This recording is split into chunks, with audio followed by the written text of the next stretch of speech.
Hello everyone, welcome to India's first video note series YouTube channel. इस series में हम cover करेंगे अपने बेस्ट क्वालिटी के बीफार्म लेक्चर्स, जो कि बहुत ऑर्गेनाइज मैनर में हमने उनको अरेंज किया है।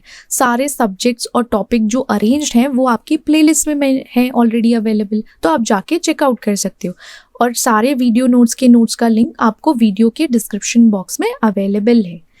और so now let's begin our today's topic, that is inflammatory bowel disease, IBD। अब इसके बारे में, IBS के बारे में, IBD के बारे में अगर आपने नहीं सुना तो सुन लो। क्यों? क्योंकि ये एक ऐसी कंडीशन है जिसमें आपका गैस्ट्रोइंटेस्टिनल ट्रैक्ट अफेक्ट होता है।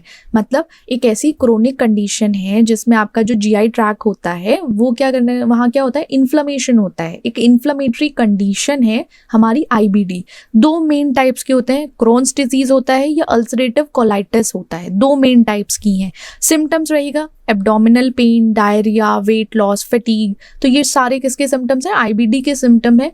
एग्जैक्ट कॉज अभी तक नहीं पता चला, बट कहते हैं कि ये जेनेटिक कॉम्बिनेशन है जिसकी वजह से IBD होता है। Environmental, immune system factors responsible होते हैं IBD के लिए। ठीक है, तो ये IBD के बारे में। और IBD एक ऐसी डिजीज़ है, अगर वो प्रोग्रेस करती है किस वजह से, कभी कभी क्या होता है, कुछ लोग टेंशन लेने लगते हैं तो उनका पेट खराब हो जाता है, पेट सही से काम नहीं करता। ऐसा कुछ सुनना है कभी? स्ट्रेस होता है तो किसी का नहीं वो करता है। अगर वो कंडीशन बहुत लीड ऑन होती रही, उसको स्ट्रेस को नहीं मैनेज किया गया, तो एक टाइम पे जाके डेवलप हो सकता है कि क्रोनिक इन्फ्लेमेटरी कंडीशन हो सकती है। ठीक है, इसके बारे में भी बाद में पढ़ोगे। IBS के बारे में भी है, IBD है। अब सिम्टम्स क्या होंगे? सिम्टम्स जो हम ऑलरेडी पढ़ चुके हैं कि भाई एब्डोमिनल पेन, पेट दर्द, diarrhoea, rectal bleeding, weight loss, fatigue, fever, ये सारे कॉमन सिम्टम्स हैं IBD के। टाइप्स में हमने देखा था क्रोन्स डिजीज है, अल्सराइटिस कोलाइटिस है। तो क्रोन्स में क्या होता है, वो किसी भी पार्ट, जो आपका GI ट्रैक है ना, माउथ से लेके एनस तक जो भी पार्ट है वहाँ कहीं भी अफेक्ट कर सकता है, कि इन्फ्लेमेशन हो सकती है। वो ट्रांसम्यूरल रहती है जिसमें हमारी जो बाउल वॉल्स रहती हैं उनकी लेयर्स में इन्फ्लेमेशन कॉज रहती है। अल्सरेटिव कोलाइटिस होता है, उसमें कोलन और रेक्टम में ही लिमिटेड रहता है, वो एज सच इधर उधर नहीं मूव करता। फिर कंटिन्यूस इन्फ्लेमेशन होगा, अल्सर हो सकते हैं, जो इंटेस्टिनल लाइनिंग है ना, इनरमोस्ट, वहाँ होता है। तो ये क्या है? Ulcerative colitis. ईटियोलॉजी क्या होती है? एग्जैक्ट कॉज तो अभी नहीं पता। ठीक है, एग्जैक्टली नहीं कह सकते, बट ये माना जाता है, इट इज़ बिलीव्ड कि ये कॉम्बिनेशन है जेनेटिक का, इम्यून रिस्पॉन्स का, और कुछ इन्वायरमेंटल फैक्टर्स हैं जिसकी वजह से IBD होता है। ठीक है, एग्जैक्ट ये नहीं कह सकते कि यही चीज़ कर रही है, बट हाँ मिला जुला के मतलब बहुत सारी चीज़ें हैं जिसकी वजह से IBD होता है। Pathogenesis of inflammatory bowel disease. अब इसकी पैथोजेनेसिस क्या है? देखो, पैथोजेनेसिस सिर्फ इंटरकनेक्ट कर सकते हो क्योंकि कॉज नोन नहीं है, कॉज अननोन है अभी भी। अब जैसे आपका डेवलपमेंट कैसे होगा? सबसे पहला है जेनेटिक फैक्टर, जिसमें जेनेटिक म्यूटेशन है, मतलब मल्टीपल म्यूटेशन है, स्पेशली NOD2 जीन में, जो लिंक रहता है किससे? IBD से। तो जो जेनेटिक म्यूटेशन है उसका हमारा लिंक पता चल गया, क्योंकि हमें एज सच कॉज नहीं पता। इम्पैक्ट ये होता है कि जो म्यूटेशन हो रही है उसकी वजह से इम्यून सिस्टम का जो रेगुलेशन होने वाला था, जैसे इम्यून सिस्टम चलने वाला था, उस पर फर्क पड़ता है, अफेक्ट पड़ता है। तो उसकी क्या इंटीग्रिटी है गट बैरियर की, वो भी अफेक्ट होगी। तो जेनेटिक फैक्टर्स कुछ ऐसे होते हैं, उनका इम्पैक्ट शो होना शुरू हो जाता है। तो उससे माना गया कि हाँ भाई, कुछ ना कुछ जेनेटिक। यार एक चीज़ मुझे ऐसा लगता है कि कभी कभी होता है कि कुछ अननोन कॉज नहीं पता चलता तो उसको जीन से जोड़ देते हैं डायरेक्ट, फिर जीन्स पे काम करना शुरू करते हैं कि भैया जेनेटिक की वजह से हुआ होगा। एज सच हमारी तरफ से तो कुछ नहीं हो रहा है, कोई वैक्टर नहीं आ रहा है, किसी की वजह से नहीं हो रहा है। ठीक है, अब देन हमारा क्या है? हमारा नेक्स्ट है इम्यून सिस्टम डिसरेगुलेशन। तो इम्यून रिस्पॉन्स जो होता है, आपका इम्यून सिस्टम, आपकी एक देखो, एक होता है कि या तो कोई बाहर से आके कुछ डिजीज कॉज कर रहा है, या दूसरी चीज़ ये होती है कि हमारी बॉडी ही अपने अगेंस्ट में लड़ने में लगी हुई है कि भैया मैं बैटल खुद ही लड़ूंगी अपने आप से। तो वो वाला सिस्टम हो जाता है। तो इम्यून रिस्पॉन्स में एक रिस्पॉन्स ऐसा आता है, जो गट माइक्रोबायोटा होते हैं, मतलब एक हमारे ना गट में या हमारे पेट में, मान के चलो अगर थोड़ी सी कॉमन लैंग्वेज में अगर बात करें तो कुछ बैक्टीरियाज होते हैं, उनके हिसाब से वहाँ पे थोड़ा सा वहाँ रिस्पॉन्स अलग हो जाता है, और गट माइक्रोबायोटा जो होते हैं एक इन्फ्लामेशन कॉज करने लगते हैं। अब इसमें हेल्पर्स की भी ज़रूरत है। आपका इम्यून रिस्पॉन्स हो गया तो TH1, TH2 and then TH17 जो सेल्स हैं, ठीक है, ये टाइप्स ऑफ सेल्स हैं जिसकी वजह से इन्फ्लामेटरी प्रोसेस में ये एक रोल प्ले करते हैं, ठीक है। अब हमारा इन्वायरमेंटल फैक्टर है। इन्वायरमेंटल फैक्टर्स में क्या होता है, जैसे कि इन्फ्लामेशन हुई है, कुछ फैक्टर्स हम खुद ही ट्रिगर करते हैं, हम खुद ही ऐसा मतलब पोक कर देते हैं कि भैया हमें खुद ही खराब करनी है अपनी हेल्थ को, हमें खुद इन्फ्लामेशन को और खराब करना है या उसे इनिशिएट करना है। सबसे पहली चीज़ तो डाइट। अगर आपकी डाइट अच्छी नहीं है और उसकी वजह से इन्फ्लामेशन हो सकती है, क्यों नहीं हो सकती, बिल्कुल हो सकती है। स्मोकिंग, आप स्मोकिंग करते हो देन बहुत, क्योंकि ये ट्रिगर क्या है, आप खुद को हार्म कर रहे हो। इन्फेक्शंस तो भैया देखो वो तो उसमें किसी का बस है नहीं, अपने आप को या तो संभाल के रखो या फिर थोड़ा सा ध्यान रखो, तो उसमें ट्रिगर करता है आपके इन्फ्लामेशन जो है वो वर्स होते चले जाते हैं धीरे धीरे। तो ये इन्वायरमेंटल फैक्टर्स आ जाते हैं। कुछ फैक्टर्स आपके इम्यून रिस्पॉन्स को ऑल्टर करते हैं, मतलब आपका जो इम्यून रिस्पॉन्स होना चाहिए नॉर्मली वो अप एंड डाउन होता है, और आपका जो गट का माइक्रोबायोटा है वो इम्बैलेंस होता है, ठीक है। या फिर एक तरीके से आप समझो ऑल्ट्रेशन हो रहा है, तो ऊपर नीचे तो कुछ ना कुछ हुआ ही है। फिर देन हमारा माइक्रोबायोटा इम्बैलेंसेस या डिसबायोसिस बोलते हैं। एक हमारे गट माइक्रोबायोटा की जो कंपोजिशन है, जो एक तरीके से बनावट है जिसमें हमारा क्या क्या कंपोनेंट्स है, उनमें अप एंड डाउन हुआ। अब वहाँ पे सारी चीज़ क्या है, हमारा इम्यून रिस्पॉन्स गलत होगा, ऑल्टर होगा। उसको ऑल्टर होने के बाद हमारी एक इन्फ्लामेशन हो जाएगी। एट द एंड वो यही कहना चाह रहे हैं, ये सारे रीजंस हैं, यही सारे पैथोजेनेसिस हैं।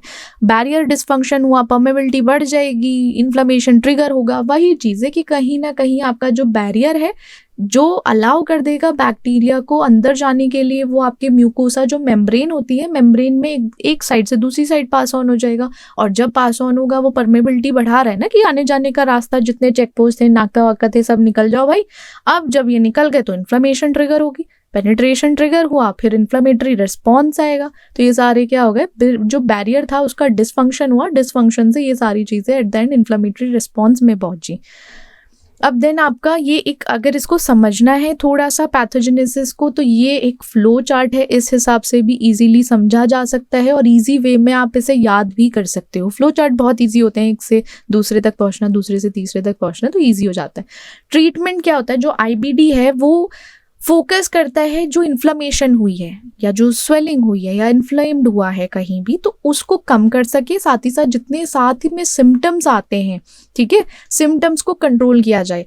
अब कैसे होगा, ऑप्शंस में क्या होगा, ट्रीटमेंट में ऑप्शंस भी तो मिलने चाहिए। सबसे पहली चीज़ तो ये थी कि मेडिकेशन लो, एंटी इन्फ्लामेटरी ड्रग्स हैं या इम्यूनोसप्रेसेंट्स रहते हैं या बायोलॉजिक थेरेपीज रहती हैं, तो उसकी हेल्प से इन्फ्लामेशन को कम किया जा सकता है। इम्यून सिस्टम को थोड़ा सा सप्रेशन देकर कंट्रोल किया जा सकता है, या कुछ बायोलॉजिक थेरेपीज आती हैं। न्यूट्रिशन के टाइम पे क्या होता है, आपको अपनी डाइटरी मॉडिफाई करना पड़ता है, डाइट को देखना पड़ता है। डाइटरी मॉडिफिकेशन हो जाएगा, जो मैल न्यूट्रिशन है या उसकी वजह से जो दिक्कत हो रही है उसको मतलब ट्रीट कर सकते हो, क्योर कर सकते हो, क्योंकि वो इजी टू क्योर है न्यूट्रिशन से। सर्जिकल केसेस में जो आपका इंटेस्टाइन का कोई ऐसा पार्ट है जो डैमेज हो चुका है या बहुत ख़राब हो चुका है और वहाँ काम नहीं हो पाएगा, तो वहाँ तो हमें पता है सर्जरी हो सकती है या सर्जरी ही लास्ट ऑप्शन है सीवियर केसेस में। ऐसा नहीं है कि भैया ट्रीटमेंट कराना है तो पहले ही सर्जरी करके बोलो कि भैया निकाल दे, भाई बाहर निकाल दे इसको, ऐसा नहीं होता। पहले उसको देखना पड़ता है कितना सीवियर है या है भी या नहीं। अब नेक्स्ट है हमारा IBD के बाद जॉन्डिस। अब जॉन्डिस अगर याद रखना है तो कहीं ना कहीं आप लोगों को येलो से याद रख सकते हो कि पीलिया। जॉन्डिस हमारी एक ऐसी कंडीशन होती है जिसमें आंखें और स्किन दोनों पीली पड़ जाती हैं। क्यों पीली पड़ती हैं, किस वजह से, हमारे ब्लड में बिलिरुबिन का लेवल बढ़ता है, इसी वजह से जॉन्डिस कॉज होता है। ठीक है। LFT लिवर फंक्शन टेस्ट सुना है आपने उसका नाम? तो लिवर फंक्शन टेस्ट जब कराते हैं तो वहाँ बिलिरुबिन भी रहता है, अनकंजुगेटेड कॉन्जुगेटेड बिलिरुबिन होता है। तो उसमें बिलिरुबिन का लेवल अगर एक लेवल जो नॉर्मल लेवल से ऊपर पहुंचा तो मतलब जॉन्डिस पॉजिटिव है, आपको जॉन्डिस है, आपकी स्किन और आँख जो है, आईज जो होती हैं वो येलो पड़ने लगती हैं। अब बहुत सारे कंडीशंस हैं या बहुत सारी वेराइटी कंडीशंस हैं जो लिवर को अफेक्ट करने लगती हैं जॉन्डिस के अलावा। अदर देन दैट उसमें हेपेटाइटिस है, सिरोसिस है, बाइल डक्ट आता है, ऑब्स्ट्रक्शन, ये सारे बहुत सारे अदर कॉजेज हैं या कंडीशंस हैं जो लिवर को हार्म करते हैं। अब कुछ अंडरलाइंग प्रॉब्लम्स भी आती हैं लिवर और बाइल डक्ट के साथ, वो भी इंडिकेट करता है। अब सिम्टम्स क्या होगा? सबसे पहला सिम्टम तो जॉन्डिस का yellowing of the skin and eyes होता है। आईज और आपकी स्किन येलो होने लगती है क्योंकि बिलिरुबिन का लेवल बढ़ चुका है। फैटीग फील होगा, बहुत लाइक वीकनेस, और मतलब बिल्कुल कुछ नहीं हो पा रहा है, कुछ कर नहीं पा रहे हैं, मन नहीं है, ये है फैटीग। एब्डोमिनल पेट दर्द रहने लगता है, नोजिया वॉमिटिंग फीलिंग रहती है, डार्क यूरिन, पेल स्टूल, तो ये सारे सिम्टम्स हैं जॉन्डिस के जो कॉमन सिम्टम्स देखने को मिलते हैं। अब टाइप्स ऑफ जॉन्डिस भी होता है। कितने टाइप्स के हैं देखो, एक तो हीमोलाइटिक है जिसमें आपके आरबीसी, हीमोलाइटिक जहाँ पे है तो मतलब वहाँ पे बात की गई है आरबीसी की कि आरबीसी का डिस्ट्रक्शन होना शुरू हो गया है या ब्रेक डाउन होना शुरू हो गया है, हमारे टूटने लगे हैं बहुत हाई लेवल में, एक्सेसिव में।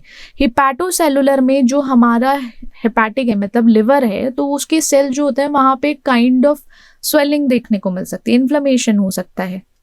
या आप ऐसा बोल सकते हो कि आपका जो लिवर है ना वो या तो फंक्शन नहीं कर रहा है प्रॉपरली, डिसफंक्शनिंग है उसकी, या आप ऐसा बोलो कि आपका लिवर डिजीज की वजह से एक प्रॉपर फंक्शनिंग नहीं हो पा रही है जो होनी चाहिए। ऑब्स्ट्रक्टिव जॉन्डिस में क्या होता है, आपका जो बाइल डक्ट की बात होती है, यहाँ जो बाइल डक्ट है वो प्रॉपरली काम नहीं कर रहा है, बाइल डक्ट रिस्पॉन्सिव नहीं है। तो ये हमारे टाइप्स ऑफ जॉन्डिस में आते हैं। अब वन बाय वन देखते हैं। कॉज क्या होता है हीमोलाइटिक का कि रेड ब्लड सेल का ब्रेकडाउन हो गया है बहुत एक्सेसिव लेवल पर।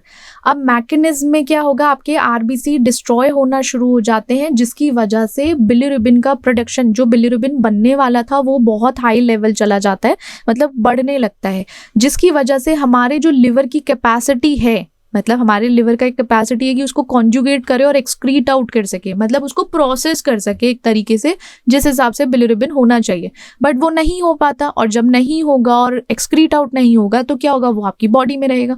अब जब बॉडी में रहेगा धीरे धीरे ब्लड में बिलिरुबिन का लेवल बढ़ेगा और लेवल बढ़ने के बाद जॉन्डिस हो जाता है। हिपैटोसेलुलर में आपके लिवर डिसफंक्शन हो जाएगा या कोई ऐसी डिजीज हो सकती है जिसकी वजह से हमारा हार्म होने लगती है लिवर में। अब क्या होगा, मैकेनिज्म में आपके हिपैटोसाइट्स जो हैं वो डैमेज होना शुरू हो जाते हैं, मतलब आपका लिवर सेल्स में या जो लिवर के सेल्स होते हैं ना वो डैमेज होना शुरू होते हैं और एक तरीके से वो प्रॉपरली कॉन्जुगेट नहीं हो पाते, मतलब एक साथ नहीं आ पाते। जो उनका एक कॉन्जुगेशन बनना है, इकट्ठे होके मिलजुल के जो करना है वो नहीं हो पाता, और देन आपका क्या होगा, वो बिलिरुबिन एक्सक्रीट नहीं होगा, वो इकट्ठा होना शुरू हो जाएगा बॉडी में। एट द एंड क्या होना है, आपकी बॉडी में या बॉडी ब्लड में एक्यूमुलेशन होना है या फिर उसका लेवल इंक्रीज हो जाना है बिलिरुबिन का। ओके, करेक्ट, राइट, समझ गए ना। हिपैटोसेलुलर है। ऑब्स्ट्रक्टिव में आपका बाइल डक्ट का ब्लॉकेज हो गया, किस तरीके से फंक्शन नहीं कर रहा है। जैसे गॉल स्टोन होते हैं, आपने सुना होगा कि भाई हमारे गॉल ब्लैडर में स्टोन हो गया है, पथरी हो जाती है ना। पथरी ऐसा नहीं है कि किडनी में ही हो रही है, बहुत अलग जगह भी हो सकती है, जैसे कि गॉल स्टोन बोलते हैं। ट्यूमर की वजह से बाइल डक्ट ब्लॉक होना शुरू हो गया।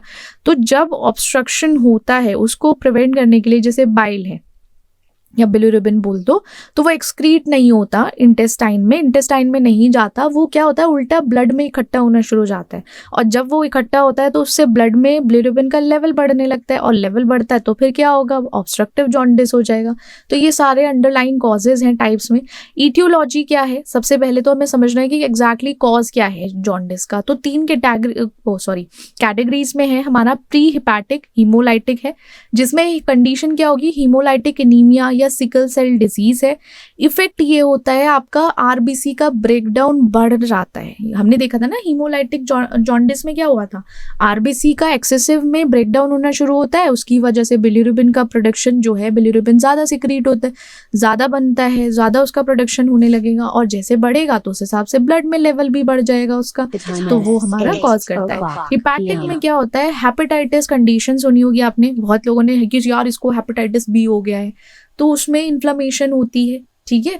अब लिवर सेल्स का बोल सकते हो आप। अब सिरोसिस है, लिवर कैंसर है, तो उसकी वजह से हिपैटिक कंडीशन हो सकती है। इफेक्ट क्या होता है, आप लिवर डिजीजेज होती हैं, कोई भी अगर लिवर डिजीज होती है एज एन, तो वो लिवर की जो एबिलिटी है, हमारे लिवर का जो काम है बिलिरुबिन को प्रोसेस करना, कॉन्जुगेट करना, बनाना और साथ ही साथ उसको एक्सक्रीट आउट करना, वो अफेक्ट होगा। और जैसे ही अफेक्ट होता है तो जॉन्डिस कॉज करता है। बहुत सारी कंडीशंस अलग अलग हो जाती हैं।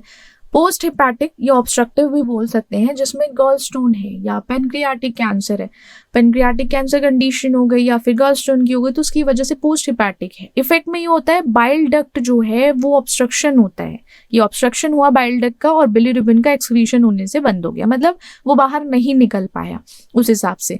अब जॉन्डिस का पैथोजेनेसिस में हमें क्या देखना है, सब देखो, pre hepatic, hepatocellular, post hepatic, ये सब सेम है।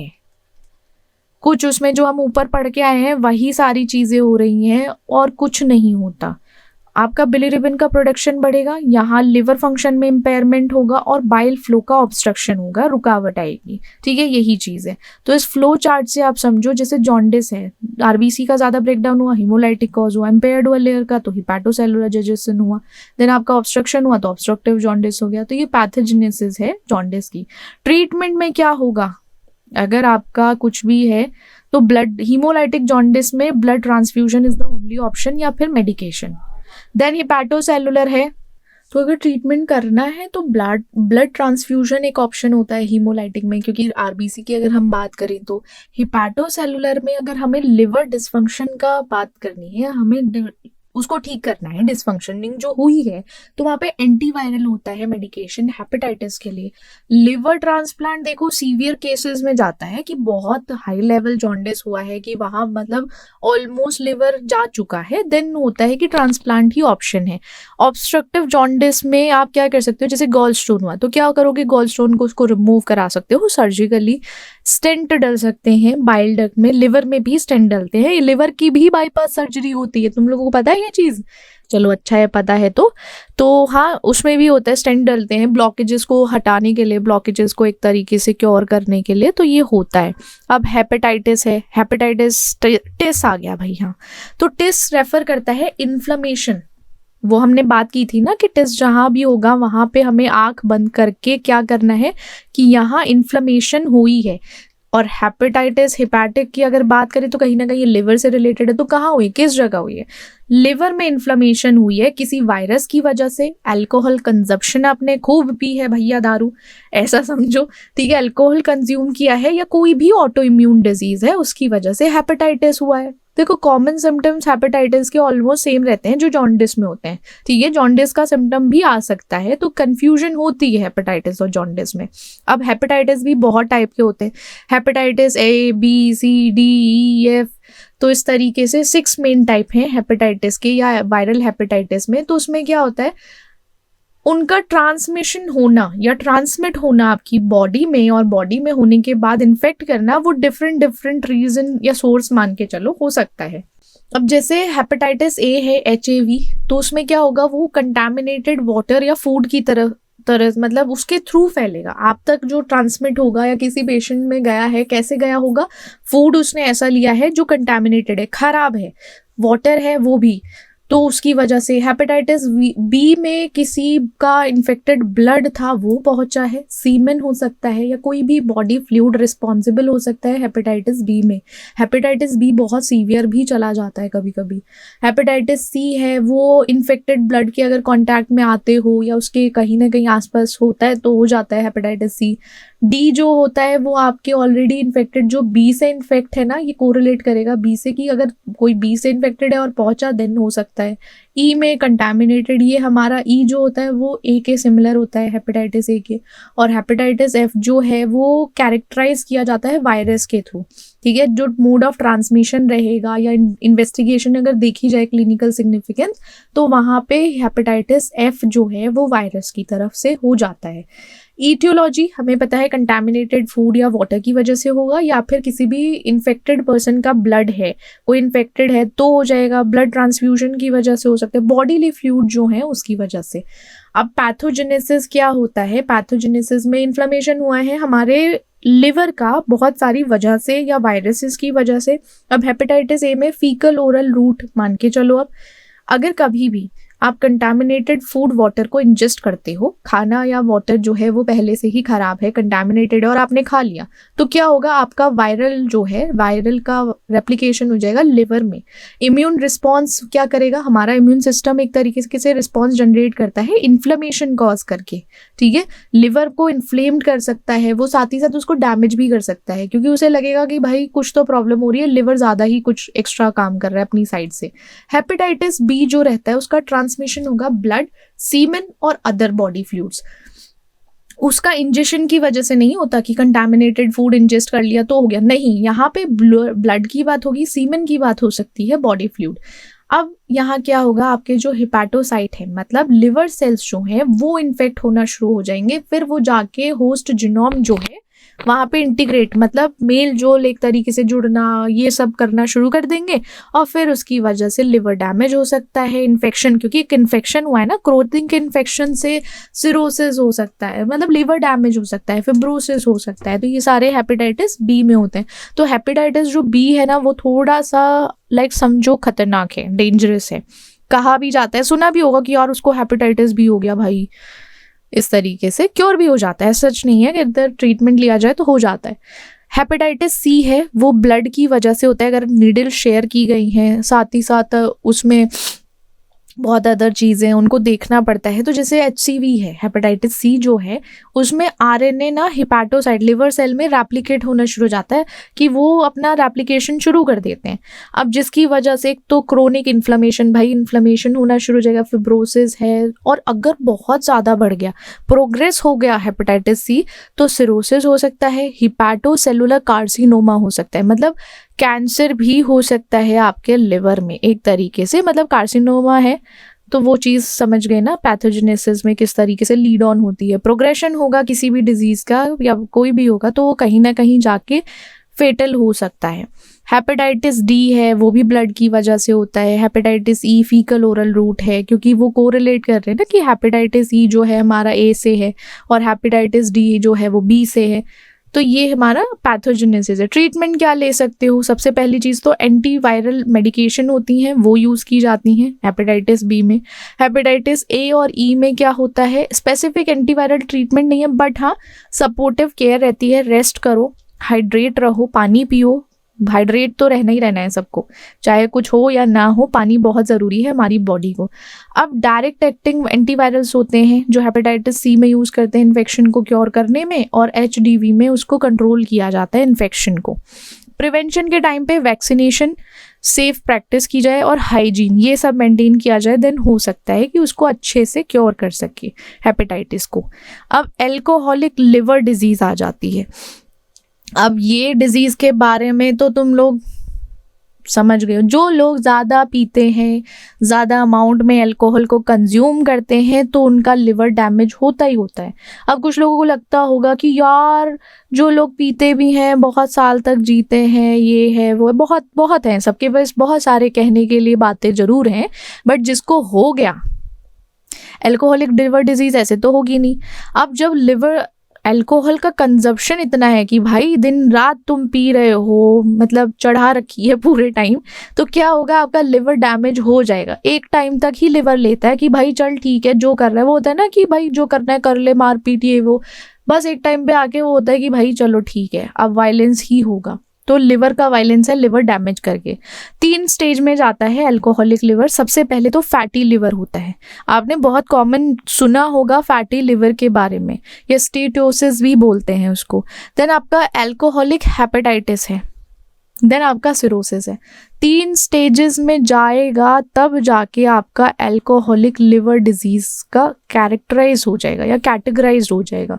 सबसे पहले क्या है हमारा फैटी लिवर, याद रखना इसको, 3 स्टेजेस में सबसे पहले।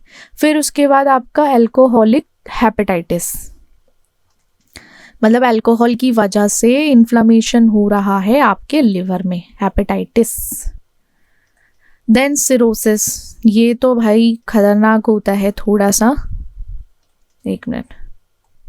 सिरोसिस, ठीक है, सिरोसिस में क्या होता है, एट द एंड वो एंड स्टेज मान के चलो, या तो आपके लिवर पे स्कैरिंग हो गई है, मतलब डैमेज हुआ है किसी तरीके से, या लिवर फेलियर में चला गया है कि भाई चलो बस हो गया अपना, तो सिरोसिस है। ठीक है, ओवरव्यू क्या है कि लिवर डिसऑर्डर करता है जब आप एक लंबे समय तक या बहुत ज़्यादा अमाउंट में अल्कोहल कंज्यूम करते हो या अल्कोहल का कंजम्पशन होता है। ठीक है, नॉर्मल भाषा में बोलो, नॉर्मल बोलो, पीता बहुत है भाई, उसका तो खराब ही होना था लिवर। ठीक है, तो ये चीज़ है। अब इसको प्रोग्रेस होता है 3 स्टेजेस में। इस 3 स्टेजेस में प्रोग्रेस हुआ, सिम्टम्स क्या आएंगे देखो, वीकनेस, फैटीग, एपेटाइट नहीं होना, एब्डोमिनल पेन, पेट दर्द है उसको, भूख नहीं लग रही है, बहुत वीकनेस फील हो रहा है, कुछ कर नहीं सकता, लेग्स और जो एब्डोमेन है वो स्वेल रहते हैं, और बहुत सारे अदर उसके साथ जुड़ के चलते चलते सिम्टम्स के साथ अलग डिजीजेस भी हो जाती है। प्रोग्रेस स्टेज में जब पहुंचता है ना, तो ये और चीज़ें साथ में चिपक जाती हैं। ईटियोलॉजी हमें पता है, ज़्यादा लंबे समय तक पिया जाए, कंज्यूम किया जाए अल्कोहल को, एक मात्रा, एक लिमिट से ज़्यादा। अब कुछ लोग बोलेंगे कि भाई बाहर के लोग भी, देखो हर चीज़ लिमिट में करना। अल्कोहल को अगर आप मेडिकेशन की तरह लेते हो, फॉर एग्जांपल बहुत सारी कंट्रीज़ ऐसी हैं जो बहुत ठंडी रहती हैं, वहाँ वो लोग कंज्यूम करते हैं तो एक लेवल में करते हैं, लाइक ऐसा नहीं है कि बट जाके पी गए और पड़ गए। कहाँ पे पड़े हो, बिल्कुल समझ गए ना, पी के लोग पड़ जाते हैं, कहीं भी कॉलोनीज में देखा होगा 1-2 में, तो ऐसे नालियों में नहीं गिरना है। ठीक है, तो वो लेवल है कि अगर वही कॉज है जिसकी वजह से लिवर डैमेज या अल्कोहलिक लिवर होता है, ठीक है, ये डिजीज होती है।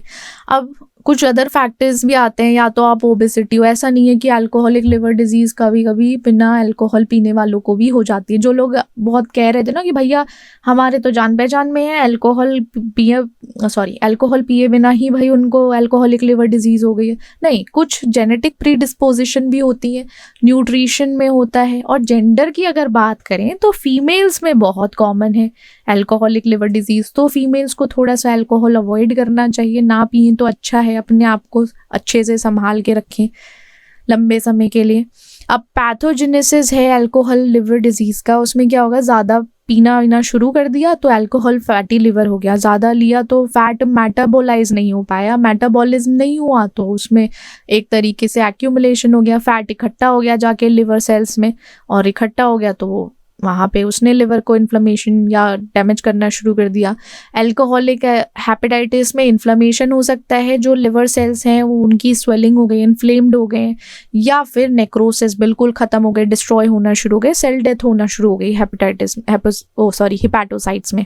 ठीक है, एसिटाल्डिहाइड एक टॉक्सिक बाई प्रोडक्ट होता है अल्कोहल मेटाबॉलिज्म का, जो बहुत ही इंपॉर्टेंट रोल प्ले करता है।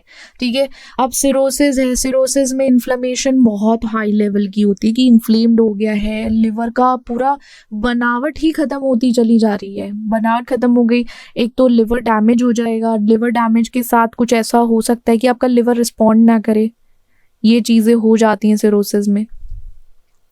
अब इसका फ्लो चार्ट देखते हैं। ज़्यादा अगर अल्कोहल कंज्यूम करते हो तो वो जो मेटाबॉलिज्म बनता है तो वहाँ पे एसिटाल्डिहाइड का प्रोडक्शन होगा, जो टॉक्सिसिटी कॉज करेगा। टॉक्सिसिटी कॉज करने के बाद वहाँ ऑक्सीडेटिव स्ट्रेस होता है, ऑक्सीडेटिव स्ट्रेस क्या करेगा, इन्फ्लेमेशन कॉज करेगा, वहाँ पे हेपेटाइटिस होगा, स्टेटोसिस बोल दो आप उसको, प्रोग्रेशन हुआ या रिजोल्यूशन हुआ तो देन वो फिब्रोसिस और सिरोसिस में पहुँचता है। ऑक्सीडेटिव स्ट्रेस देन जब साइटोकाइन रिलीज करेगा तो वो हिपैटोसाइट जो आपके लिवर सेल्स हैं उनकी डेथ होना शुरू हो जाएगी, इनडायरेक्टली वो सिरोसिस लिवर फेलियर में चला जाएगा या लिवर डैमेज हो जाएगा। तो ये क्या है, ये हमारा फ्लो चार्ट है जो हमें समझाने में ईजी पड़ता है।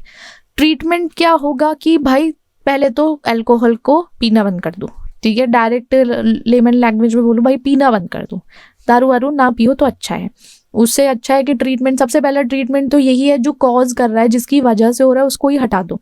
अगर आपकी लाइफ में कोई रेड फ्लैग है तो रेड फ्लैग को ही हटा दो तो अच्छा है, ये नहीं है कि उससे टॉक्सिक होके तुम मर जाओ। तो ये चीज़ है प्राइमरी ट्रीटमेंट। फिर आपका लिवर फंक्शन की इम्प्रूवमेंट पे ध्यान देना है, जैसे कि न्यूट्रिशनल सपोर्ट, आपको न्यूट्रिशन जो जाना चाहिए वो प्रॉपर अमाउंट में जाना चाहिए। मेडिकेशन है, कॉर्टिकोस्टेरॉइड्स हैं, ये सारी क्या करती हैं, जो इन्फ्लेमेशन हुई है लिवर सेल्स में या एक तरीके से अल्कोहलिक हेपेटाइटिस हुआ है बहुत सीवियर केस में, तो क्या होता है पहले तो उसको कम किया जाए। अगर लिवर डैमेज हुआ, सिरोसिस हो गया, जैसे लिवर डैमेज हो गया या लिवर फेलियर हो गया, तो वहाँ पे ट्रांसप्लांट की नौबत आ जाती है कि भाई लिवर ट्रांसप्लांट की ज़रूरत होती है। तो ये कंसिडर कर सकते हो। प्रिवेंशन में क्या करोगे, आपको अगर प्रिवेंट करना है ये, सबसे पहले तो अल्कोहल कंजम्पशन बंद कर दो, उसको फॉलो करो कि किस तरीके से हमें उसको देखना है, सब कुछ करना है। देन प्रिवेंशन में ये क्या होता है कि जैसे अल्कोहल कंजप्शन एक रिस्पॉन्सिबल फैक्टर है या एक रीज़न है जिसकी वजह से हो रहा है, तो क्या कर सकते हैं कि कुछ गाइडलाइंस के हिसाब से आपको अल्कोहल कंज्यूम कर सकते हो। बट अगर आपको लिवर डिजीज़ है देन आपको ये चीज़ नहीं करनी है, बिल्कुल भी नहीं करनी है। देन आपका एब्सटेंस है, जैसे इंडिविजुअल पर्सन है, अगर डिटेक्ट हो चुका है कि उसको अर्ली साइंस हैं लिवर डिजीज़ के, तो उसको एक तरीके से बोला जाएगा कि भाई तुम अवॉइड ही करो, एक ना नहीं लो तो अच्छा है। देन आपका लाइफस्टाइल, आप डाइट अच्छी रखो, एक्सरसाइज करो, और जो रिस्क फैक्टर है, जैसे ओबेसिटी एक रिस्किंग फैक्टर होता है, रिस्क फैक्टर है, तो उसको हमें नहीं करना चाहिए, उसको अवॉइड करें तो बेटर है। तो ये क्या है, हमें अपनी हेल्दी लाइफस्टाइल को मेंटेन करना है। ओके।